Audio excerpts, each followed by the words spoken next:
Good morning. Good morning. Whew, I'm so glad to be back with you guys on this Wednesday. Last Wednesday, I was so sick. I didn't even have a voice. Oh my gosh. It's like a flu just came upon me and I don't even know where it came from. It just came from out of nowhere. So I'm so glad that I am here with you today on Why Not Wednesday. Even though we missed last week, that's okay. I have faith that you guys continue to push yourselves. How about that? I know you were pushing yourself on Wednesday, just thinking about where's Lisa's video, right? So I wanted to come to you today because something has been on my heart and I have to share it with you. And I don't know who this is for, but as always, I pray that it reaches the person that it is supposed to reach. So share this video. I think that, someone definitely is struggling with this, and I want to hopefully help them on their journey. So please hit the share button and share this video so that it reaches who it is intended to reach. So this is Lisa Guice, your self-relationship expert, your Be Great Now coach, your inspirational speaker, and the author of You're Just a Quote Away from Your Greatness, coming to you on Why Not Wednesday. You guys know on Wednesday, I push you just a little further on your greatness journey. I push you into what makes you uncomfortable. I stretch you and I try to give you the empowerment that you need to catapult you into your greatness. So let's get started. I want you guys to really think about this. This is going to be one of those things that you're going to have to think of. And of course, I'm going to give you a little homework afterwards as well. So I want you to think about, I know you're thinking, for those of you who are not living your dreams, you're thinking, I'll just do that later, or I can't do that right now. I have all these other things that I have to get done. I have bills. I have whatever your reasons are as to why you have not answered your calling. I want you to understand, and I'm going to be completely transparent here today. I want you to understand that there is a cost for you not answering your calling. There's a cost, and it may be a cost that you're not even aware that you're actually paying, but you're paying for this cost daily. And I want you to understand that you don't have to pay that cost. It's time to give it up. You know, we're supposed to be in the mindset of saving money, saving things, right? Here we are continuously paying the cost for something as simple as not answering our calling. And to answer your calling doesn't mean you have to jump head first, no safety net, just go all in, but you need to get moving. And these are the reasons why. So again, I'm going to be very transparent here today and share something with you guys, because I want you to really understand and really feel exactly what is happening when you do not answer your calling. So my calling, or not answering my calling, one thing that my not answering my calling cost me is it cost me my health. So there was a time when literally I was at the doctor's every other week and I could not understand why. I just didn't know what was going on with me. It started with one thing, like my stomach. My stomach was always upset. And I was thinking, okay, am I stressed? They wanted to put me on muscle relaxers. They wanted to, just give me all these different medications. And I'm thinking, well, first of all, the medications that you guys are trying to give me are medications that are going to make me sleepy. So, I can't possibly work and take this medication as well. But more importantly, I just didn't want to be shackled down to just a whole bunch of medication. So again, it started with my stomach, then it progressed. With my stomach, it was over a year and a half before they diagnosed me, the correct diagnosis as to what was going on with my stomach. So I suffered for a year. It definitely affected my family. We didn't go on vacations because I couldn't tell at any given moment when my stomach was going to severely I would have to literally be on the ground. Like I would lay on the floor. There were so many nights when I would just sleep on the floor because I was in so much pain. And we don't think about that, or we don't pull it all together and thinking the correlation of it, and how when we deny ourselves of what we are really called to do, how we're actually denying more than just, it's not just a mind thing. It's not just a, good morning, Tamika. It's not just a, I'm just not going to do this right now because I have other things on my plate. You are literally denying your purpose. You're denying your reason for being here. And there has to be a price. There's a price to pay for that. And that moment, that was my price. It was my stomach. Then it progressed. It was one thing after another. And I'm thinking, first of all, I'm too young to have all these different ailments. So what's going on? And I know my doctor's office was like, okay, she's back again, but it's something else. What's wrong with her? Is it here? Is it really mental? Is there really anything wrong with her? So then they start sending you, to all these different doctors, wondering if you're just a head case. And if you're just a head case and there's just something going on with you mentally, that you don't have a grasp on life and you need some help, right?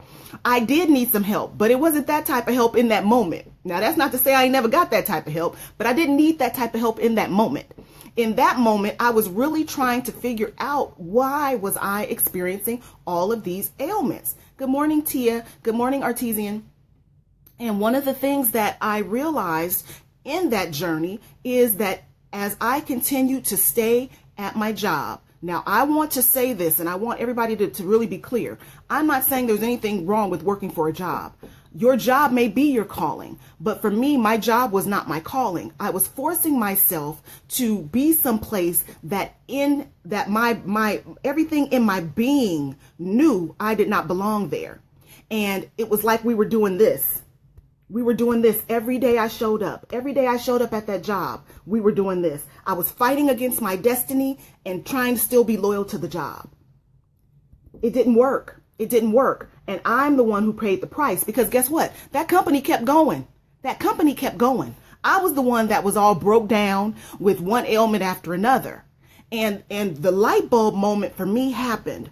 And I want you to think about, was there a light bulb moment, or is your light bulb moment coming? Because I don't want anyone else to have to go through this. My light bulb moment came the day that I was on the freeway driving to that job. And all of a sudden, I could barely breathe. With every breath I took, I could feel this kind of like a restriction around my heart with every breath I took. And I thought to myself, I'm going to die. I'm going to die. This is it. I'm having a heart attack. I'm having a heart attack. And I'm on this freeway. It was 4:30 in the morning. 4:30 in the morning. I was on my way to work. And I was thinking, it's pitch black out here. I'm on this freeway. I could barely even hold on to the steering wheel to get me, to even pull off to the side of the road. And every breath I took, I could feel it getting tighter and tighter and tighter around my heart. So I managed to kind of veer over a little, let the car veer over by itself for the most part. And I stopped and I just started praying and just saying, Lord, please let me be able to get myself to the hospital. I knew I wasn't going to be able to call anybody. I was like, let me get myself to the hospital. I was able to drive myself to the hospital. And, thank God the person that was on call that day was the chief of staff. He immediately came in, assessed me. They did EKG. They ran the whole gamut on me. And he came back and he said, and I'm thinking, what is wrong with me? I just had a heart attack. Somebody needs to call my family. They don't even know I'm here. I couldn't even call my family. I couldn't even give them the information to call my family. So just imagine that for a minute, you guys. Imagine if in that moment I'm having a heart attack. Of course, I was scared. I was crying, and I'm getting emotional about it just thinking about it. I was scared. I was crying, and I'm thinking, I can't even tell these people who to call. I can't even let them know who I need by my side. I'm going to be right here, and I could possibly die, and not one family member. They're still sleeping. It's 4:30 in the morning. Everybody sleep, okay? So I'm thinking they're not even going to know that I'm dying in this moment. They won't even know. That was so scary. That was so scary for me. And he came and he said, I know exactly what is wrong with you. And I said, what is it? And he said, you have constricolitis. I don't know if I'm pronouncing it right. But anyway, it's basically the inflammation around your heart muscle is what it boils down to. And mine was in full attack mode. And it was brought on by, you know, the stress of the job and the fact that I was running. Because at that moment, or during that time, excuse me, I was literally running from my calling. I was getting all the signs. The signs were coming to me. And every time they were coming to me, I was like, nope, nope, nope. I mean, I was playing Wonder Woman with the shields. I didn't want any part of it. And, you know, again, I was doing this. Instead of moving forward in life, I was doing this. I was in the fight. I was in a fight because I did not want to answer. I didn't want to answer it. So he said, this is a serious condition. It's not life-threatening. You're not having a heart attack. So let me start there. But, you know, I know it feels like you're having a heart attack. And literally I become paralyzed, meaning like I said, every breath I take, it starts to constrict even more around my heart, but I can't move. I can't speak. I can't even talk during the episodes. You can't even speak. I break out into this sweat where sweat is literally dripping. It's dripping off of me.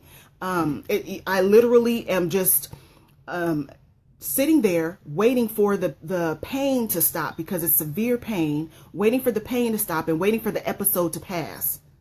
And you never know when it's going to strike. You never know when it's going to strike. So just imagine that. How do you carry on? You know, how do you drive? Because again, it originally happened while I was driving. Come on. It's like, Lisa, this is insane. Get your stuff together, right? And so I just want you guys to know that there is a price that you're paying for not answering your calling.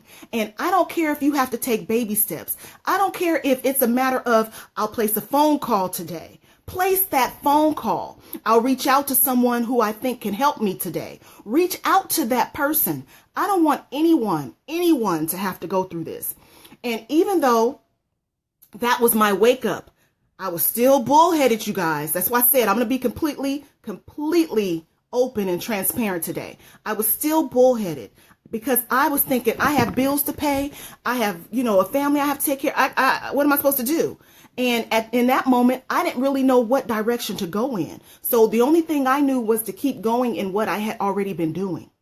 And the chief of staff that I met that day, I believe he was God sent because he said, you know what? I'm not even taking new patients, but I want you. I'm going to have them transfer all of your medical records over to me. I want you. I was like, okay. And we actually developed a friendship from that. But this is the thing.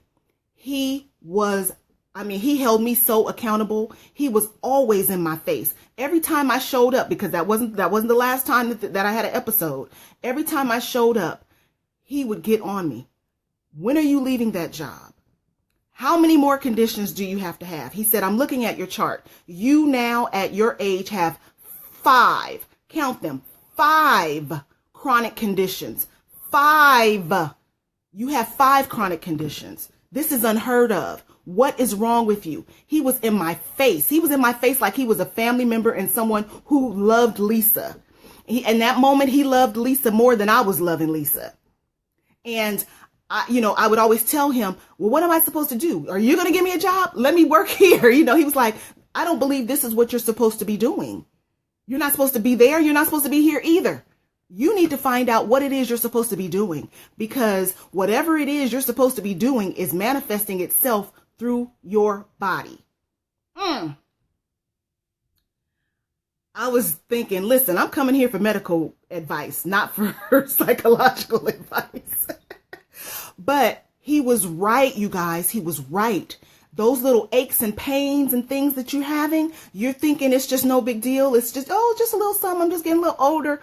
Think you better trace it back. Is that really what's coming from? Is that really where it's coming from? Or is it coming because you are running? Because you are running from your calling, and that calling will not stop calling you. It's going to keep calling you. It's going to keep hounding you. It's going to keep chasing you. So when will it stop?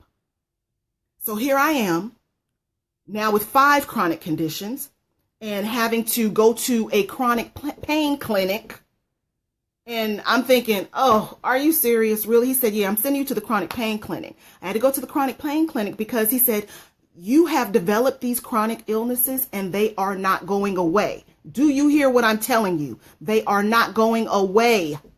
You have acquired them and they are yours.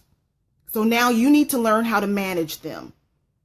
And I remember leaving that particular appointment, so mad at him.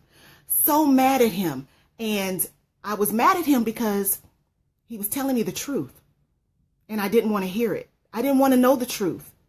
I didn't want to have to face it. And so I went to the chronic pain clinic and I'm, sitting in there. They're teaching me different skills and techniques as to how to deal with it when it comes on, because I didn't want to be, just taking the medicine all the time. And I needed to figure out how to deal with it because those attacks were nothing nice. So I want to fast forward one thing after another. I ended up having to actually leave work because I became injured, and that was the best thing that ever happened to me. It was the best thing that ever happened to me. And I was able to actually get all of those chronic illnesses under control through the chronic pain clinic and learn how to manage them. To this day, I don't even have the medicine that I need if I were to have an attack. Praise the Lord. And I haven't had one in years. So if I were to have one, I'm in trouble, y'all, because I don't even have the medicine. I don't even have a prescription for the medicine. I haven't had one in so long. So, but that's because I'm walking in my truth right now. I'm walking in my truth, and I started a journey of walking in my truth. And it wasn't that I had to jump head first, just go all in. I was taking baby steps. I was taking baby steps on that journey and that growth to find out what exactly was my calling. What was I supposed to be doing? See, because again, you are paying a cost for not answering your calling. There's several ways. It's not just a physical way.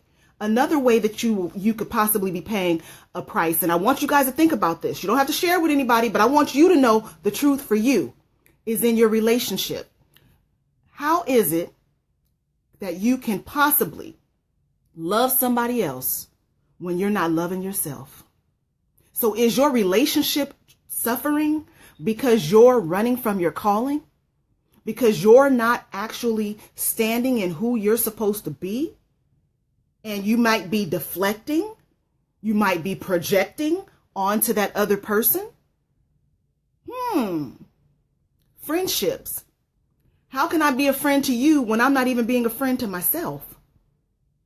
I won't be a friend to myself until I am able to stand in the mirror and say, I'm not happy with the way my life is going right now, or I'm not satisfied with the way my life is going right now.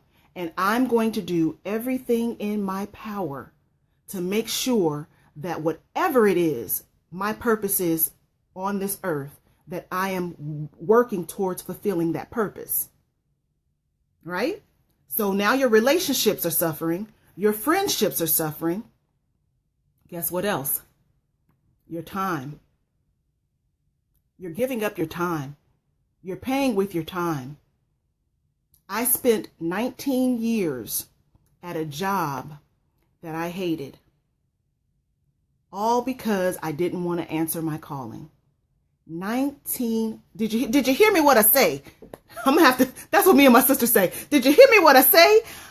19 years, 19 of my years at a job that I hated because I refused to answer my calling.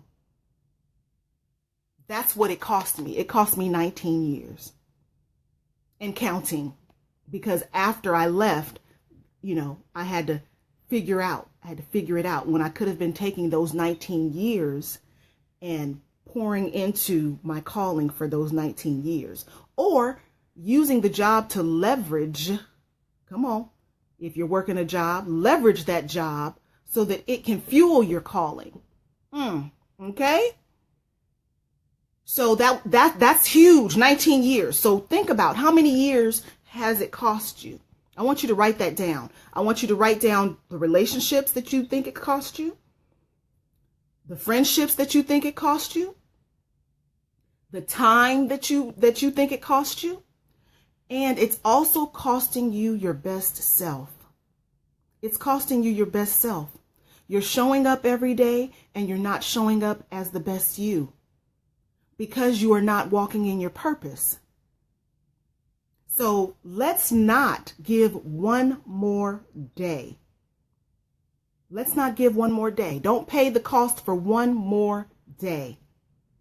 Decide here, decide now, decide on Why Not Wednesday that you are going to self-assess and ask yourself, what is it costing me to not answer my calling?